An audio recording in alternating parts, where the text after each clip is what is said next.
பிரபுவோட சதித்திட்டத்தை முறியடிப்பாங்களா தமிழ்? பிரபு கஷ்டப்பட்டு ஜனாமா வீட்டுக்குள்ள நுழையணும்னு பிளான் பண்ணது ஃப்ளாப்பாக போச்சு. ஆனால் பிரபுவோட அம்மா அந்த ஃப்ளாப்பை திரும்ப சக்ஸஸ் ஆக்கி காட்டுறேன் அப்படின்னு சபதம் எடுக்கிறாங்க. பிரபு கிட்ட சொல்கிறாங்க, உங்கள் அப்பா நம்ம கூட இருந்தாலும் பிரச்சனை, இல்லாட்டினாலும் பிரச்சனை தான்டா. இத்தனை நாள் கண்ட கனவு எல்லாம் இப்படி கலைஞ்சு போக நான் விட மாட்டேன். நீ அந்த வீட்டுக்குள்ளே போகணும்னு ஆசைப்பட்டதை நான் எப்படியாவது நடத்தி வைக்கிறேன் பாரு அப்படின்னு சொல்லிட்டு ஜனாமாவை பார்க்கறதுக்காக போகிறாங்க. அவங்கள பார்த்ததுமே மீனாவுக்கு டென்ஷன் ஆகிடுச்சு. எதுக்கு வந்தீங்க, வெளியில் போங்க அப்படின்னு சொல்லி விரட்டுறாங்க. எனக்கு பேசுறது கொஞ்சம் டைம் கொடுங்க மீனா, நான் நல்லவளா கெட்டவளா நீங்கள் தான் முடிவு பண்ணுறீங்க, நான் பேசுறதுக்கு மட்டும் டைம் கொடுங்க ப்ளீஸ் அப்படின்னு கேட்க ஜனாமா சரி பேசட்டும் அப்படின்னு விடுறாங்க. பிரபுவோட அம்மா நல்ல சிம்பத்தி கிரியேட் பண்ண ட்ரை பண்ணுறாங்க. குறிஞ்சிநாதனுக்கு ஜனாமா கூட பகை இருந்துச்சுன்னு அவங்களுக்கு ஏற்கனவே தெரியும்னு வேறு சொல்கிறாங்க. 20 வருஷத்துக்கு முன்னாடி ஜனாமாவை அழிக்கிறதுக்கு அவர் பிளான் பண்ணப்போ பிரபுவுக்கு 8 வயசு. அப்போ தான் நான் அவரை பிரிஞ்சு வந்தது. அவர் கூட இருந்தால் என் பையனுக்கும் அவர் குணம் வந்துருமோன்னு தான் நான் அவரையே பிரிஞ்சு வாழ்ந்துட்டு இருக்கேன் அப்படின்னு அவங்க சொல்ல ஜனாமா அமைதியை கேட்டுகிட்டே இருக்காங்க.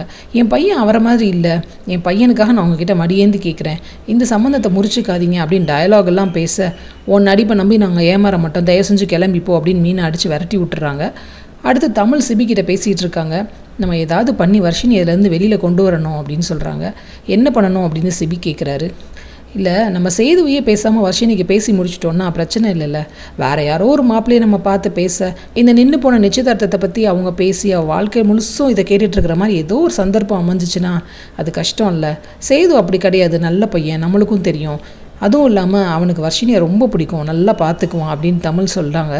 ஆனால் வர்ஷினி என்ன நினைக்கிறான்னு நம்ம கேட்கணும்ல அப்படின்னு சிபி கரெக்டாக தான் பேசுகிறாரு.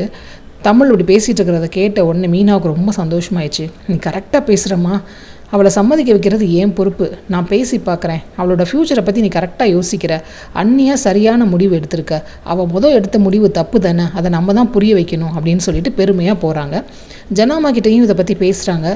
பிரபுவோட அம்மா பேசுனது வேறு எந்த விதத்துலையாவது தாக்கத்தை ஏற்படுத்துமா, திரும்ப அவங்க அப்ரோச் பண்ணுவாங்களா? ஏன்னா அவங்க அந்த பிளானோட தானே உள்ளே வந்திருக்காங்க.